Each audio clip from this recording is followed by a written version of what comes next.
আজকে আমি আপনাদের সামনে যে ক্লাসটা উপস্থাপন করবো সেটা হলো সপ্তম শ্রেণী গণিত অনুশীলনী 2.1 3 নম্বরের যে খালি ঘরের সংখ্যা সঠিক সংখ্যা বসানো বা খালি ঘরের সংখ্যা নির্ণয় এই অঙ্কটা কিভাবে করতে হবে।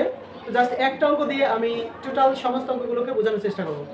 তো আপনারা দেখতে পাচ্ছেন বোর্ডে 3 নম্বরের ক 11:25 সমানুপাত। এটা হলো ইস্টু বা অনুপাত। এটা কি ইংরেজিতে বলে যেটাকে ইস্টু, আর বাংলা যেটাকে বলে অনুপাত। 11:25 সমানুপাত। এটা কি সমানুপাত, খালি ঘর। তারপর হলো অনুপাত 50। এই যে সমানুপাতটা দেখতে পাচ্ছেন, এটাকে আপনি মনে মনে ভাবেন এটা একটা সমান। এটা একটা কি সমান অনুপাত, সম অনুপাত। তার মানে অনুপাত দ্বয় কি সমান, অনুপাত দ্বয় কি সমান। তার মানে এখানে কয়টা অনুপাত বলেন তো? দুইটা অনুপাত, অর্থাৎ অনুপাত দ্বয় এবং তারা দুইজন কি সমান। এই জন্য এটা হলো কি সমানুপাত। এটাকে আমরা কি ভাববো বলেন তো? সমান। কি ভাববো? মনে মনে সমান ভেবে অঙ্ক করে যাব। তাহলে অঙ্কের মাঝখানে যদি সমানুপাত অথবা সমান থাকে তাহলে পাশে কি দিতে হয় বলেন তো? বা। বুঝতে পেরেছেন? বা দিচ্ছি। এবার এই যে অনুপাত দেখতে পাচ্ছেন, অনুপাত মানে হলো ভাগ। অনুপাত মানে কি ভাগ। আপনি এখানে ভাগ চিহ্ন দিবেন, এভাবে ডিভাইডেড করবেন। আগের সংখ্যা উপরে, আগের সংখ্যা কোথায়? উপরে, আর পরের সংখ্যা নিচে। আপনি এখানে 25 লিখবেন। বুঝতে পারছেন? এরপর এই জায়গায় সমানুপাত দিচ্ছেন। তারপর এই জায়গায় ঠিক তাই এভাবে ডিভাইডেড করবেন। এই যে অনুপাতটাকে ডিভাইডেড করবেন। উপরে হবে খালি ঘর, নিচে হবে কত? 50। নিচে কত? 50। আপনি কি বুঝতে পেরেছেন? এভাবে যতগুলো হবে সবগুলো একইভাবে মনে করেন এটা একটা সমান চিহ্ন।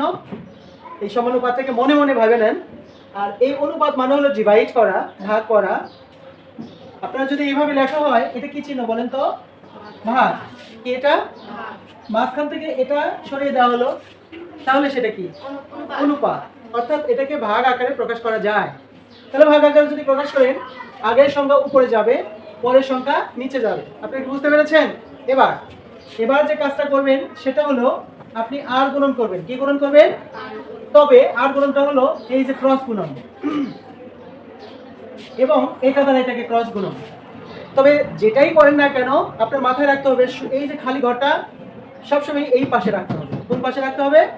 এই পাশে। তাহলে খালি ঘরের সাথে 25, আপনি কিন্তু 11-র সাথে 50 গুণন আকারে এই পাশেও লিখতে পারেন, ভুল হবে না। কিন্তু আপনার মাথায় সবসময় মেন্টালি প্রিপারেড থাকতে হবে যে আপনাকে যাই করেন না কেন, খালি ঘর এখানে থাকলে এটার সাথে এটা এই পাশে লিখবো, আবার যদি খালি ঘর এখানে থাকে তাহলে এই পাশে লিখবো, এখানে থাকলে এই পাশে লেখার চেষ্টা করবো। তাহলে এখানে আমরা সমানুপাত দিচ্ছি। তারপর দেওয়ার পর খালি ঘর এখানে আছে, খালি ঘর 25-এর সাথে গুণ করবো। তাহলে আমরা লিখবো খালি ঘর বা 25 গুণন কি খালি ঘর, 25 গুণন খালি ঘর। বুঝতে পেরেছেন? অথবা খালি ঘর গুণন 25, যেটা লেখেন আপনারা এটাও লিখতে পারবেন। খালি ঘর গুণন কত? 25।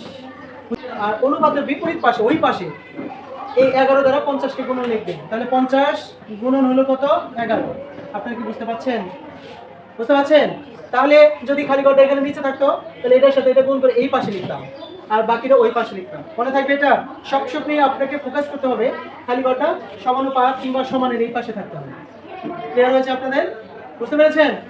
এরপর যে কাজটা করব সেটা হলো এখানে বা দিয়ে 25 গুণন খালি ঘর সমানুপাত 50 এবং 11 গুণ করলে 5 আর 1 গুণন করলে 5-একে 5, 5 আর 1 গুণন করলে 5-একে 5, আর একটা শূন্য আছে, একটা শূন্য এখানে দিচ্ছি। তার মানে 550। 50 11 দ্বারা 50-কে গুণ করলে 550, 10 দ্বারা গুণ করলে 500, আর একটা 50 যোগ করলে 550। আপনারা কি বুঝতে পেরেছেন? তার মানে এটা গুণ ফল এখানে নামানো হলো। ক্লিয়ার হচ্ছে সবার? এরপরে যে কাজটা করব সেটা হলো এখানে আমরা বাদ দিয়ে এই পাশে আমার মেন ফোকাসটা হলো যে আমি এখানে অনুপাত সমানুপাত লিখে খালি ঘরটাকে এখানে রাখবো। খালি ঘর যদি এখানে রাখি, এখানে 550 আছে, এখানে 25 কি আকারে আছে বলেন তো? গুণ আকারে। কি আকারে? এই পাশ থেকে যদি আমি ওই পাশে নিয়ে যাই সেটা গুণ আকারে না গিয়ে ওখানে কি হবে বলেন তো? ভাগ আকার হয়ে যাবে। তাহলে ভাগ আমরা লিখছি কত? 25। কত লিখলাম? 25। বুঝতে পেরেছেন? এভাবে লিখতে পারেন।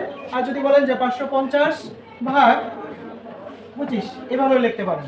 আপনাদের ইচ্ছা, এভাবে লেখা যায়, ওভাবে লেখা যায়, বিকল্প এটা। এখন যে কাজটা করব সেটা হলো বা খালি ঘর লিখে সমানুপাত। এবার 550-কে 25 দ্বারা ভাগ করব। তাহলে 25 দ্বারা 550-কে ভাগ যদি করি, 550 ভাগ হলো 25, তাহলে 25 দ্বারা 25 দুগুণে 50, 25 দুগুণে কত 50, থাকলো কত 5, বিয়োগ করলাম, এরপর 16 কেটে নিয়ে আসলাম এখানে। এবার 25 দুগুণে 50, 25 দুগুণে কত 50। আপনারা কি বুঝতে পেরেছেন? এবার 25 দ্বারা 550 কে ভাগ করলে কত নামবে বলেন তো? কত নামবে 22, কত নামবে 22। তার মানে খালি ঘর সমানুপাত 22, অর্থাৎ খালি ঘরের মান হলো 22। খালি ঘরের মান কত 22। এখন টোটাল যে অঙ্কের দাগটা আছে ওই দাগটা আপনি লিখবেন এখানে সুতরাং দিয়ে এখানে লিখবেন 11:25 সমানুপাত খালি ঘর ইস্টু 50। খালি ঘরের মান কত নামছে বলেন তো 22। আপনি এখানে লিখবেন কি 22। এটাই হলো কি অ্যান্সার। আপনি যদি এখানে অ্যান্সার দেন তবুও হবে, আর যদি বলেন যে লাস্টে এখানে অ্যান্সার দিবেন তবুও হবে। আপনারা টোটালি এইভাবে অঙ্কটা সাজিয়ে অঙ্কটা সমাধান করবেন। তো আশা করি সবাই বুঝতে পেরেছেন। সবাইকে ধন্যবাদ জানাচ্ছি। আল্লাহ হাফেজ।